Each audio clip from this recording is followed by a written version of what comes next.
Definir conceptos, su significado, la etimología, y voy a poner tres ejemplos en el ámbito de la cultura. Dos de ellos en Estados Unidos y el último en España.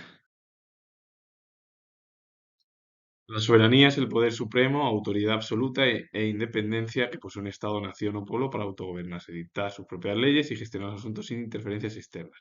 La etimología proviene del latín superanus, que significa, bueno, está formado por super, que es encima, y el sufijo anus, que relaciona. Y el significado literal, etimológico, es el que está por encima, porque superanus es soberanía, es que eres independiente sobre cualquier otro país. El término transnacional se refiere a actividades, empresas u organizaciones que operan, se extienden o atraviesan varias naciones sin estar limitados por las fronteras. Una empresa transnacional suele tener una sede central, es lógico, es lo normal, pero sus filiales locales tienen autonomía para adaptarse al mercado de cada país. Por ejemplo, hay tantas empresas que se pueden decir hasta nombres, pero bueno, son muy conocidas. También es verdad que es una empresa y se distribuye por el resto del mundo cualquier actividad. O cualquier organización, por ejemplo. La etimología del término proviene de raíces latinas, formado por el prefijo trans, que significa de un lado a otro o al otro lado. Por ejemplo, unido a nacional, que es relativa a la nación, del latín nasci, que significa nacer. Significa literalmente a través de las naciones. El término supranacional describe organizaciones o acuerdos que están por encima del ámbito nacional y son interdependientes de los Estados miembros, ceden parte de su soberanía a esta autoridad superior, cuyas decisiones son vinculantes, obligatorias para ellos. La etimología está compuesta por el prefijo latino supra, que es sobre o por encima de, y nacional, relativo a la nación. Y el significado etimológico es por encima de las naciones. Cuando España y cualquier país europeo entró en la Unión Europea, tiene que llevar a cabo una serie de acuerdos y la autoridad ya o soberanía la tiene que dejar de lado en lo que dicen, por ejemplo, los miembros que hay, que hoy en día son 27. Ves que luego hablamos de partidos, sobre todo relacionados con la izquierda más radical o derecha más radical, que dicen que hay que romper, que hay que llevar a cabo una serie de estructuras, que la soberanía española no se puede no se puede perder, porque si se pierde ya no hay formas en el ámbito de la agricultura, el sector primario y de otros sectores. Pero es que entonces, luego cuando llegan al poder, los propios políticos dicen una serie de cosas y mienten. Entonces eso no es plan.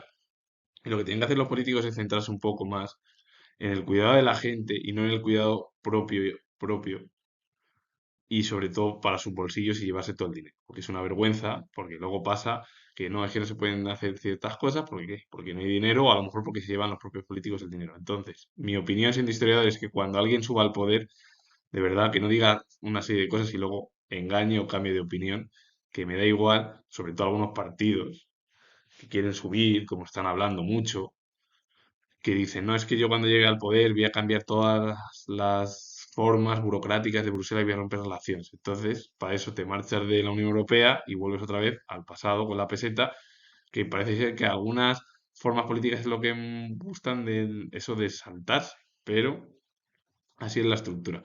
Para mí, la opinión es que deberían de un poco algunos partidos políticos, cuando quieran gobernar, llevar a cabo una serie de estructuras acordes a los que piden, sobre todo, primero las autonomías, las alcaldías y luego ya a nivel nacional y europeo, por cierto, en el ámbito occidental. El revanchismo es una actitud de quien mantiene un espíritu de revancha o venganza. La etimología proviene del francés revanchims, que deriva de revanche, que es revancha, desquite o venganza. A su vez, revanche se forma con el prefijo francés de reiteración y el antiguo francés vecher o venger, que es vengar. Y bueno, con la alteración del latín vindicar, y que es vengar o vindicar. La bibliofilia es el amor, afición o pasión por los libros, especialmente por aquellos raros, antiguos, curiosos o de ediciones especiales. Un bibliófilo no solo aprecia el contenido, sino también la materialidad, la encuadernación y el contexto histórico de la obra. Se distingue de la bibliomanía por ser un interés ordenado y cultivado, que ahora voy a hablar, por cierto, del término bibliomanía.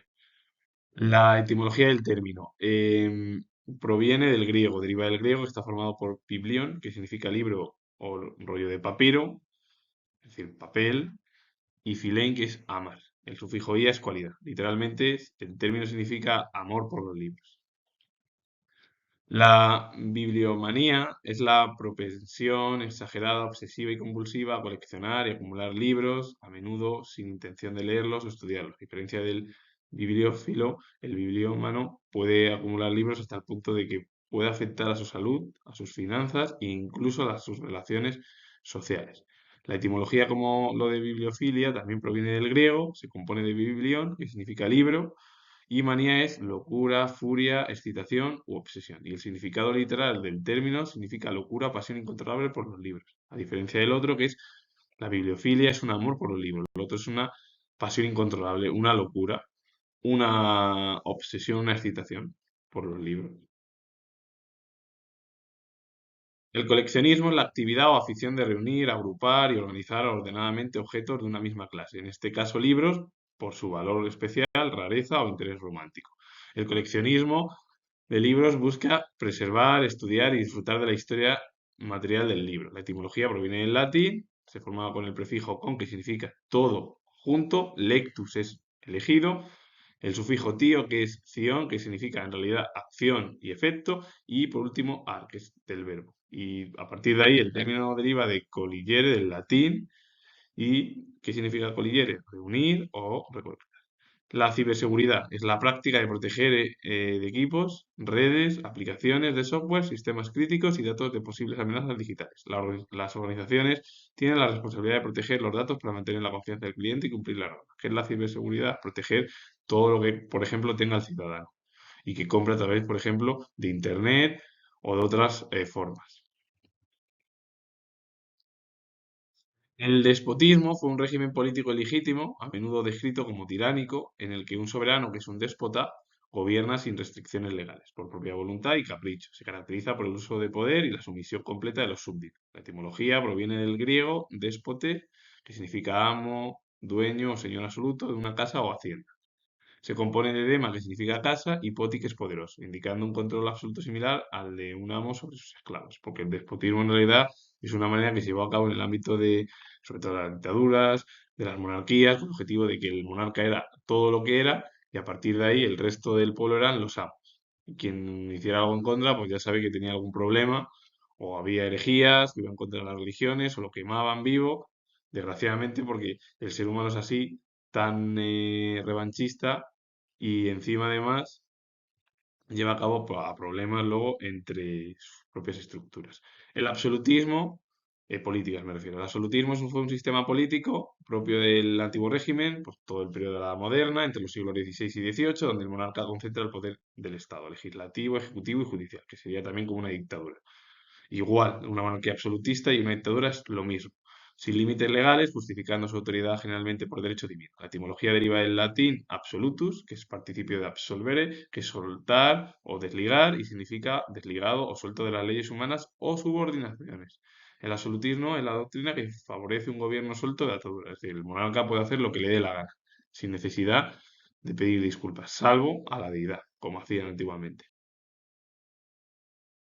Y después de hablar de la etimología y la definición, me voy a centrar ya en los intelectuales. Albert Shaw fue periodista y académico estadounidense. Dirigió la trayectoria completa de la edición americana de la revista Review of Review entre 1890 y 1967. Archer Milton Huntington fue poeta, hispanista, arqueólogo, bibliófilo y filántropo estadounidense, fundador de la Hispanic Society of America en 1904. Ambos dejaron huella en el ámbito de la cultura y también de la docencia. Albert Shaw, bueno, aunque Alberso fue más el ámbito del periodismo y de la docencia, pero bueno, dejaron huella en las ciencias sociales dentro de la cultura anglosajona de Estados Unidos, sobre todo el país. Albert Solá y Jiménez fue escritor y camarero español, afirmó ser el hijo del monarca Juan Carlos I de España y se le conoció como el monarca de Bisbal. Y no se sabe porque murió demasiado joven, quién lo asesinó, lo mató, porque vamos, quién sabe lo que hizo Juan Carlos y todos los matrimonios extramatrimoniales que hizo a espaldas de su propia esposa y mujer, que es Sofía de Grecia, la reina, bueno, pues, ya sería la reina emérita, porque ya se retiraron en 2014 y quién sabe lo que todos los líos que haya tenido y entre tantos vídeos y que sí con la vedette, como sacaron en la televisión, en la radio, que yo de verdad tampoco comprendo. De verdad lo que se han gastado, sí que se han gastado el dinero en hacer una serie de chapuzas, y esto lo digo yo siendo historiador, porque madre mía, es que son chapuzas para que luego se vayan descubriendo 40 años o 30 años después. Así que con ello finalizo y comento que soy historiador, y si os ha gustado este vídeo con la definición y etimología de muchos conceptos y por último tres intelectuales en el mundo occidental, España y Estados Unidos, darle a like, suscribiros, comentar, comento que soy historiador, repito de nuevo que soy historiador y nos vemos en el próximo vídeo.